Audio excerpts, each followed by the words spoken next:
मंडळी, तुमचं पुन्हा एकदा खूप खूप स्वागत आहे आजच्या एका नवीन ब्लॉगमध्ये. आय होप तुम्ही सगळे मस्त असाल. तर आज आहे कॅलेंडर इयर मधला लास्ट डे, म्हणजे आज 31 डिसेंबर आहे आणि आजचा छोटासा ब्लॉग तुमच्यासोबत शेअर करणार आहे. दरवर्षीप्रमाणे आमचं प्लॅन आहे यावर्षी सुद्धा. आता मुलांना घेऊन मी जात आहे दादरला. त्यानंतर मग मिस्टर तिथे भेटतील आणि मग तिथून आम्ही मुलांना घेऊन फिरायला जाणार आहोत. आणि त्यानंतर थोडा वेळ फिरल्यानंतर मग आमची फॅमिली मेंबर जे आहेत ते सगळे आम्हाला तिथे दादरला भेटणार आहेत. आणि तिथे मग एकत्र भेटल्यानंतर आमचं पुढचं जे दरवर्षीप्रमाणे असतं पार्कामध्ये जाणं, तर तसं जाणार आहोत. आणि बघू अजून काही वेगळं ठरलं तर ते सुद्धा शेअर करेनच. तर असं दरवर्षीप्रमाणे आमचा प्लॅन आहे. छान असा ब्लॅक ड्रेस घातलेला आहे. आणि आता मुलांना घेऊन कुठे जाणार आहे तर ते आता मला सांगता येणार नाही, कारण तिथे गेल्यानंतर मिस्टर कुठे नेतात ते आम्हाला सुद्धा आयडिया नाहीये. सो त्याने तयार होऊन फक्त बोलवलंय. तर रेडी झाली मी आणि आता घेऊन निघून मुलांना घेऊन निघते.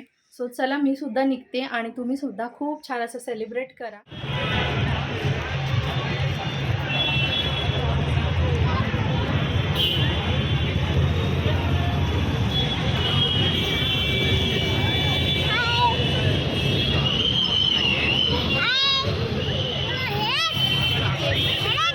आम्ही इकडे फॉनिक्स पॅलेडियम मॉलमध्ये आलो होतो, जे लोअर परेलला आहे.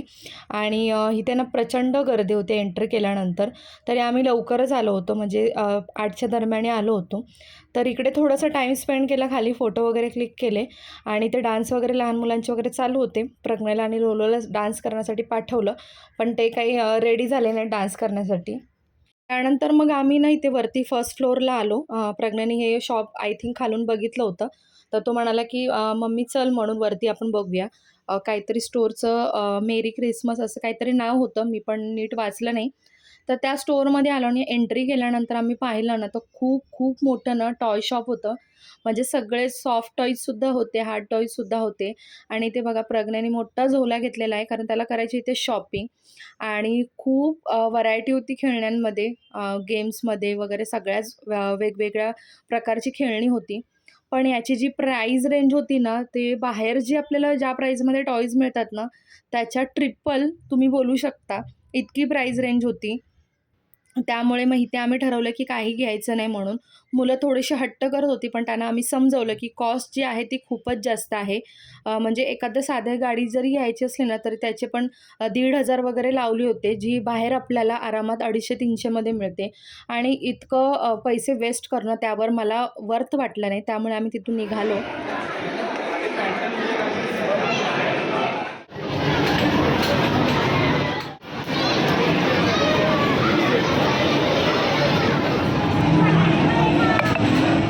त्यानंतर मग आम्ही इथे आलो गेम झोनमध्ये.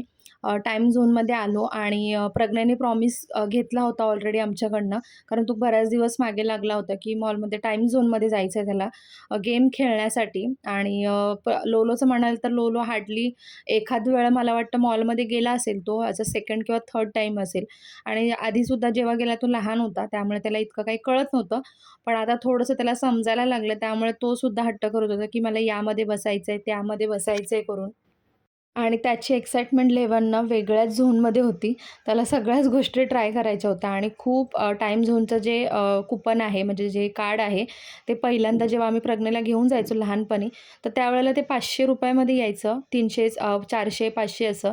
आता खूप जास्त प्राईस वाढले होते. स्टार्टिंग रेंजच त्याची ₹1100 होती. तरीसुद्धा मग आम्ही घेतलं, कारण जसं प्रॉमिस केलं होतं. आणि कधीतरी मुलांची काही गोष्टी आपण ज्या आहेत, तर त्या कंप्लीट केल्या पाहिजेत. विश लिस्ट असते त्यांचीसुद्धा. खूप वेगवेगळ्या गोष्टी त्यांनी ट्राय केल्या प्रज्ञाने, लोलोने. आणि त्याच्या पप्पांनी सुद्धा बऱ्याच गोष्टी ट्राय केल्या, कारण त्यांना सुद्धा काही-काही गोष्टी इथे ना हौस वाटत होती.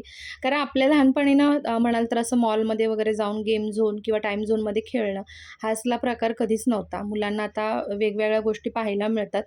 त्यामुळे आपण सुद्धा त्यांना कधीतरी या गोष्टी दिल्या पाहिजेत. आम्ही काही मॉलमध्ये असं जात नाही.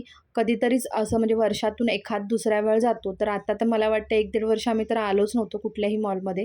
1-1.5 वर्षानंतर तो खूप वेळा मग आम्हाला बोलून झाला. त्यामुळे म्हटलं चला थोडंसं त्यांना फिरवूया इकडे आणि त्यांना सुद्धा छान वाटेल. आणि त्याच्या कार्डमध्ये ना वेगवेगळे पॉईंट्ससुद्धा ॲड झाले होते. हे तिकीटसुद्धा काढले होते आणि हे पुन्हा एकदा छान असं खेळत होते. पण ते काही शक्य झालं नाही, ते काय आलं नाही.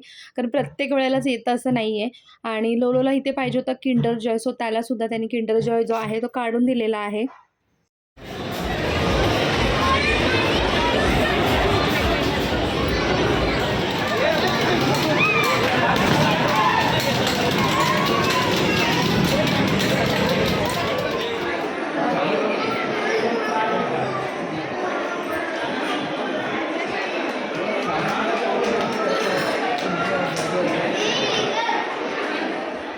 बराच वेळ इथे आम्हाला गेम झोनमध्ये झाला होता आणि बाकीचे फॅमिली मेंबरसुद्धा वाट पाहत होते. मग आम्ही इथून निघालो. प्रज्ञेला आणि लोलोला कसं तरी मी समजवलं, कारण ते लोकं निघतच नव्हते आणि हे म्हणतात की त्या मुलं ऐकतच नाही आहेत, बाहेरच पडत नव्हती. मग फायनली आम्ही कसं तरी त्यांना समजवून निघालो तिथून आणि मग फॅमिलीला जॉईन झालो इथे पार्कामध्ये.